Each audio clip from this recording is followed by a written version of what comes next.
Hey guys, and welcome back to the channel. So this morning we're going to do a quick cylinder install for this 372. I know, about time, right guys? Got the 460 finally up and running. We're going to come back and visit that in another video. So here we go. So I've already done all my timing and all that kind of stuff on my cylinder. Looking pretty good. Yes sir, yes sir. Anyway, I've already prepped everything. I've taken a little bit of carb cleaner, parts cleaner, and some Q-tips and cleaned up all my surfaces on my base and as well as on my cylinder. Pre-oiled lightly, very lightly, because you don't want to come down and contaminate your all your clean surfaces, right, when you tip the cylinder up. So you want to make sure that it's just kind of like coating your pan when you go to cook. And so you don't want to, like I said, you don't want to contaminate when you turn your cylinder up and have it dripping down there. I've pre-oiled my my wrist bearing. So we got our cylinder, our piston. We've been out camping, guys, this weekend. We had a blast of a time. I'm actually looking for something. I'm not crazy. My wrist pin is MIA. It's gone off. It's probably hanging out with the neighbors, talking saw talk with somebody. I don't know. Oh, it's in the piston. So anyway, we went out camping, had a good time, did some milling, got some logs, had some good family time. So I haven't had time this weekend to do a video, but here we are Monday morning and we're back at it, huh guys? So anyway, we're going to so part of the problem with that 460 was the Circlip came off, and when it came off, it was absolutely catastrophic. It embedded in the side of the cylinder, and it did real bad. It really trashed that big bore. So we ended up with it's a steel Farmmac, steel top end with a pop-up piston from Little Red Barn. I know they're kind of controversial, but that's what's in it. And then an OEM carburetor, so hence the name. And OEM coil, so steel Farmmac. So kind of catchy. I think we're gonna start a new trend there. Now we're speaking of Circlips. I'm looking for my Circlips. See, I thought I was all ready for my video, and I'm not. Okay, so we found our Circlips. Back to what I was saying about the 460. That was the thing about the 460. The Circlip came off, just trashed that top end. So, lesson there is, make sure your Circlips are in really good. Once you've got it in, move it around a bit. Kind of pull on it, especially if they have these tabs. It's easy to check. If it doesn't have these tabs, if they don't have, and some of them don't have the tabs. If it doesn't have the tabs, they're kind of a pain to get in, but you'll get it. And but yeah, make sure you guys got your Circlips in good. And when you put in these Circlips, if you guys were with me in the beginning of the channel, you have to talk to it, Mr. Circlip. See, you gotta talk to it. It's probably what I did with my 460, as I didn't talk to it, call it Mr. Circlip, and as you can see, it's catastrophic failure. Okay, so I put one in one side. Most of you guys already know this, but I ain't gonna leave nothing out. You want the arrow facing forward. So this video is basically just gonna be about the cylinder install, and you can install all this. Oh, here, let's actually do our gasket maker first. You can the wonderful thing about the 372s, amongst other things, is you can install it with the carburetor all in one, actually even the muffler all in one unit. The whole top end will set down there. Me, I've got some other things I want to do to this as I go up, so I'm just going to do the cylinder, let it sit today during the day, and I'll come back and that'll be another video. And so some things that I did with this machine. So this is the Farmmac. That is the famous troublesome machine here on YouTube. Indiana Doug has one. they're just sluggish. They're not bad. I wouldn't deter nobody from buying them. They come with a Walboro carburetor. That's excellent. Upgraded crank, I believe the Italy crank. And so they're a good saw. They are. But not they're just sluggish. That's the best way I can explain it. And so putting this big bore kit in, I didn't want to chance anything. So one of my theories on what's wrong with this machine is maybe it's the coil. So what I did is I went ahead and replaced it with another coil. Okay, and because I did some port timing on the OEM cylinder, well, the Neo-tec OEM, so aftermarket Neo-tec, but the cylinder came with it, I changed the port numbers. It was great port numbers. Still same machine, no difference. Like I did nothing to the machine. So what's this tell me? This tells us that probably has something to do with timing. At least that's what I think. And so we're gonna see if it does. Now this will be a different top end, big bore top end by Montello, by the way. If this doesn't change it, and it's still that same thing, even with the coil replaced, then I'm gonna assume that it's the carburetor holding it back somehow.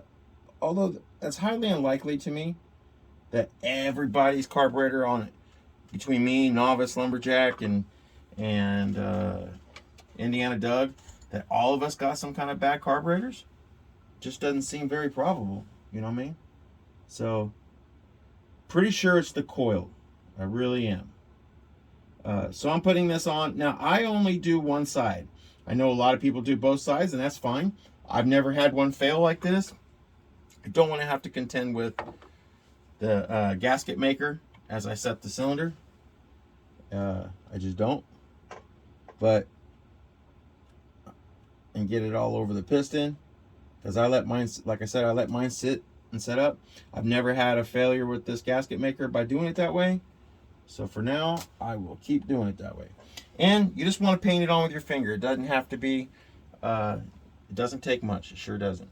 So let's go ahead and put that piston on now. Anyhow, we've been out camping. We've had a great time with the family. Did some milling videos back here at home. It is awfully cold now, though. It is cold. It's not going to get above freezing for the next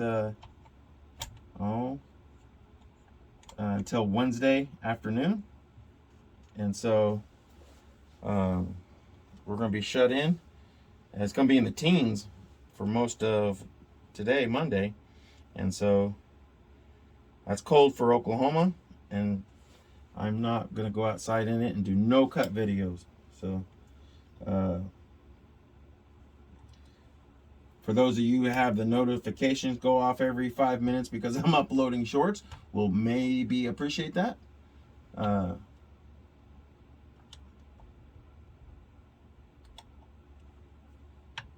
Let's see, Mr. Circlip. Y'all got to talk to your Circlips. Yes, sir. Yes, sir, Mr. Circlip.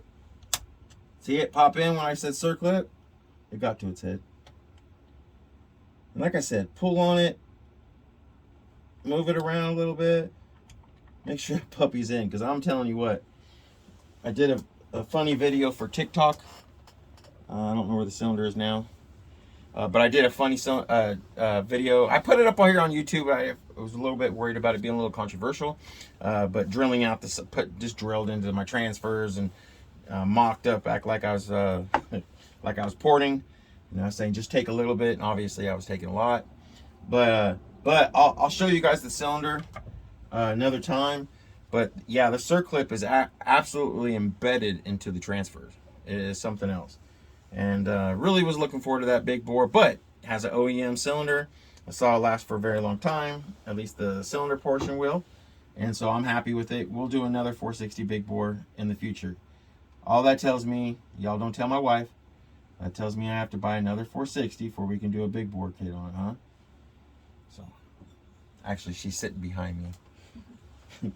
Okay, so I use a ring compressor because this particular Montello top end comes with, it has 2 rings, which is good as far as for compression, okay? Now, parasitic drag gets you on the other side of it, okay? So y'all buy what you want. Although the numbers for these Montellos are great, if you're interested in it, wanting to know the numbers, just let me know. However, I'm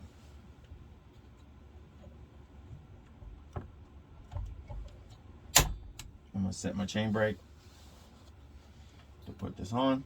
Anyway, ain't nothing to it, guys. Especially for these. Oh, I was gonna show you guys. See my knife work? A little bit of enraged transfers there, enlarged transfers rather. Half the skirt cut off, meaning it still has some sticking up above. That's how I do it.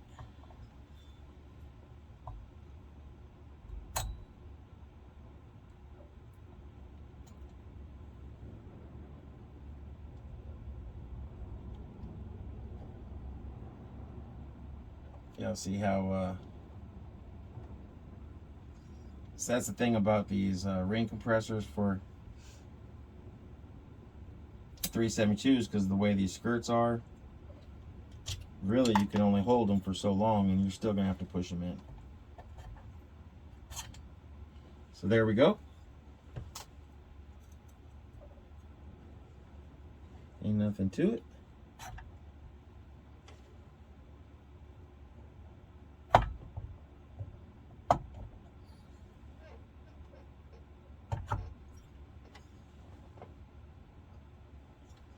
I put it down, I give it a little twist.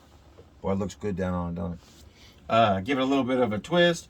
I've already put thread lock in my holes prior to videoing. And if you don't have thread lock, you don't have to use it. I just use them, guys. I use it. Why not, right?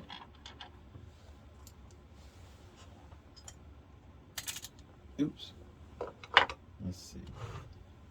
I don't have my hemostats are holding my gas line.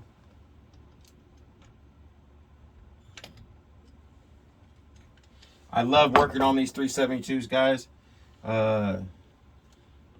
Most of y'all know it's where I cut my teeth with saw work, and they are just absolutely fun to work on.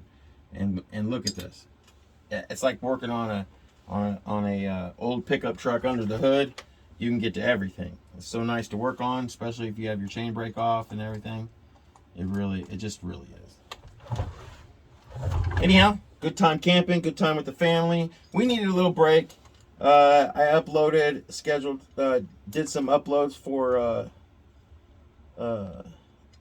you guys for some videos while we did it. However, I could have done that all day long and it would have never gotten the bolt in there. We had a super good time. Really impressed with that 381 from Neo-tec. I've been running a lot that I ported last and built last. Built 2 of them so far. Really happy with that machine. Ran it a lot out there as far as cutting firewood and around the campsite. Really liking that saw. Of course, it's a 72cc saw. It beat the 288. It beat the 460. Both of them stock. What do you think it'll do against this Farmmac, guys? And I'm awfully curious to see how it's going to do against the ported 460 OEM top steel Farmmac. Can it still beat it? Because it beat it in the last time comparisons that we did. Is it still going to beat it? I don't know. We'll have to do some. Those videos do better than even these, guys. Just to be flat honest, a lot of the subscribers, diehard guys that watch all my videos, you guys really like these. I do too. But as far as the best views, really come just from my comparison videos. And it's sad because it's the easiest video they're the easier videos by far to make. Just lay out some saws and do chit chat about it. When it comes to filming mechanic work, getting you guys a good view, that's a lot harder, you know. Okay, so what I do is once I get them all finger tight, do it like a tire, rotate back and forth, go adjacent, tighten it up.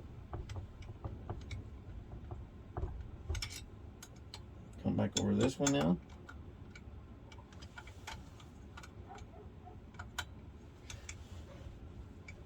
And you want to get them pretty good snug, but don't break your bolt off into the case. This is not a good time getting that thing right. Okay, so now once you got them all tight, go back through there and just make sure that they're all tight again. That one turned 1/16 of a turn. It was tight. Like I said, especially you, Joe Boo, know how you manhandle things. You'll break a bolt off, man. Okay, so there you have it. Nothing to it. Absolutely beautiful machine. Really liking it. Y'all see the major picks scribed into it? Yes, sir. Kind of cool. Kind of cool. Again, it's just where I can identify my cylinders. And I have other things that way anybody can put that in there or file it off. So I have other things that tell me for sure that was my saw or my cylinder work. But there you go. It's all installed. When I get home this evening, I'm going to do some work to the carburetor. So with the linkage here, with it full throttle, it still has a little bit more to it. So I might have to do some doctoring to this this cable feed, throttle linkage rather, and make sure that I'm getting full throttle. That wasn't part of the problem. It's just sluggish saw. Wait until I uploaded some in its current condition, the way it was rather, and I'm gonna compare it to it now. Hoping we got great results, guys. Really do. So anyway, I appreciate you all stopping in. Like I said, we had an awesome time with the family. Too bad we got to go back to work, huh? But we got to pay the bills. And so that's what we're doing today, is going back and grading the roads and staying warm in that grader. I'm telling you, it's teens today, and it's going to be cold all day long, guys. We're going to be doing some more videos here pretty quick with Peter Frampton from the Novice Lumberjack channel.